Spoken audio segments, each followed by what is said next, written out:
सुल्तानपुर माजरा से आम आदमी पार्टी के पहली बार 2020 में विधायक बने मुकेश अलावा जी।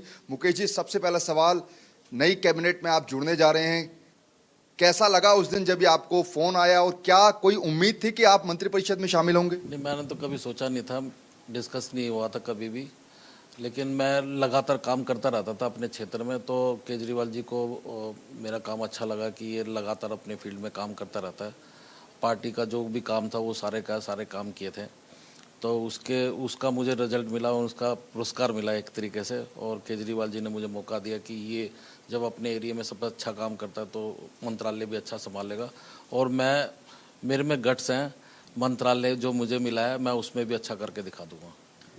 सबसे बड़ा सवाल ये कि जो मंत्रालय आपको दिया जा रहा है उसके लिए बधाई के पात्र तो हैं आप, लेकिन ये कांटों वाला ताज है। इससे पहले दो जो मंत्री इस मंत्रालय को संभाल रहे थे उन दोनों ने ही पार्टी छोड़ दी है। आखिर कैसे पार्टी का भरोसा जीतेंगे? नहीं, ऐसा पहले के जो मंत्री थे राजकुमार आनंद, उनके आपको पता होगा ईडी का छापा पड़ा था। तो अब वो बिजनेसमैन रहे हैं, तो उन्होंने देखा कि भाई इधर पार्टी में रहेंगे तो अपना बिजनेस खो देंगे, ईडी का छापा पड़ता रहेगा, तो उन्होंने छोड़ दिया उस पार्टी को। और फिर बाद में उन्होंने डायरेक्ट तो बीजेपी ज्वाइन नहीं की, फिर बीएसपी से चुनाव लड़ा। जैसे बीएसपी से चुनाव लड़ने के बाद फिर बीजेपी में चले गए। तो सारा पता चल रहा है खेल हमारी पार्टी में कैसे कैसे लोगों को तंग किया जा रहा है। निगम पार्षदों को भी, एमएलए को भी और मंत्रियों को भी टॉर्चर किया जा रहा है कि तुम या तो हमारी पार्टी ज्वाइन कर लो, नहीं तो क्या नाम है तुम्हारे ईडी सीबीआई लगा देंगे। तो ऐसा अभी हमारे देखा होगा, आपने सत्येंद्र जैन जी को गिरफ्तार किया, मनीष सिसोदिया जी को लिया, संजय भैया को गिरफ्तार किया उन्होंने, फिर हमारे अरविंद केजरीवाल जी को गिरफ्तार किया। कोई प्रूफ तो है नहीं उन लोगों के पास, तो रिहा तो हुए हैं। लेकिन ये है कि क्या नाम है, दिक्कत हमारे साथ है, दिक्कत तो कर ही रहे और जनता को भी पता है, जनता भी जवाब देगी। हम भी जाएंगे बीच में, जनता के बीच में, ईमानदारी के नाम पे केजरीवाल जी ईमानदार है या नहीं है। और मैंने अभी कई जनसभाएं भी की है, तो मोस्टली लोगों के मन में यही है, सब पब्लिक में तो यही है कि इनके साथ अत्याचार हो रहा है, एक टॉर्चर किया जा रहा है, हिटरशाही हो रही है, काम रोके जा रहे हैं, पब्लिक को भी पता है सब।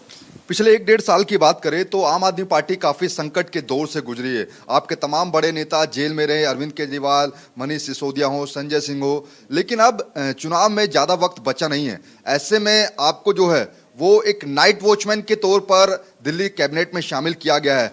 ये 5 महीने आपके लिए चुनौती होगी, क्योंकि इसके बाद अगर फिर से आम आदमी पार्टी की सरकार बनती है तो फिर शायद आपको दोबारा मौका मिले, तो ये चुनौती भी काफी ज्यादा है। ऐसा अभी हम लोगों को 62 सीटें हैं, लेकिन जैसे जिस हालत से इन लोगों ने काम किए तो उसमें फ़र्क पड़ेगा और हमारे 62 से ज़्यादा सीटें आएंगी और हमारी फिर से सरकार बनेगी और हम मैक्सिमम काम करेंगे।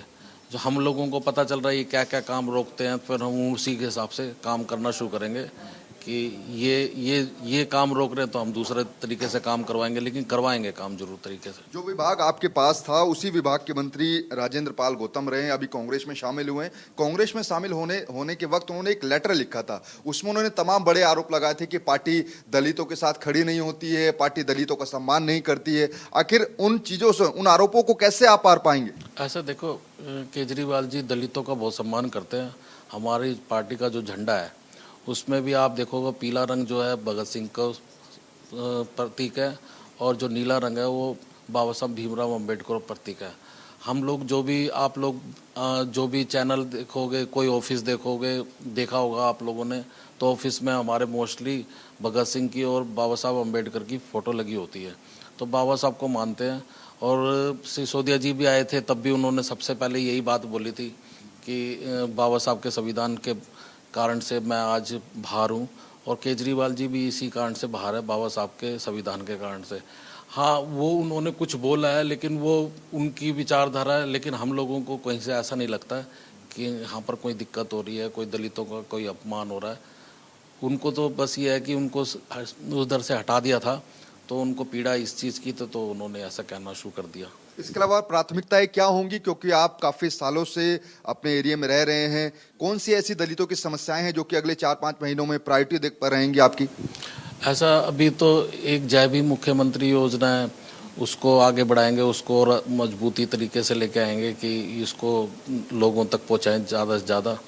क्योंकि हम लोगों ने देखा है कि स्कूल तो हमने अच्छे कर दिए, लेकिन कुछ बच्चे ऐसे जो सिविल सर्विस में या कहीं और भी NIT की तैयारी करते हैं या कोई और भी तैयारी करते हैं, तो वो हम लोग वहाँ पर बच्चों को पढ़ाएं जिससे वो बच्चे और आगे बढ़े।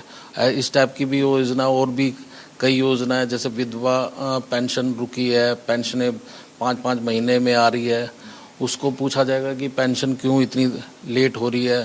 वो लेट ना हो, क्योंकि गरीब आदमी है, उसको 2 महीने भी लेट हो जाती है तो फिर उनको दिक्कत आ जाती है। तो पेंशन ना रुके उसके लिए भी काम करेंगे लगातार। मुकेश जी, आखिरी सवाल थोड़ा सा मेरा पर्सनली है, क्योंकि जो मंत्री इससे पहले इस विभाग में थे, कैबिनेट में थे, उन मंत्री के पास जो सरकारी आवास था, अब चर्चाएं ये भी चल रही हैं कि वो सरकारी आवास क्या अशुभ है, जो भी उसमें नेता जाता है वो पार्टी छोड़ देता है, तो क्या पर्सनली वो फिर उस बंगले में जाएंगे आप?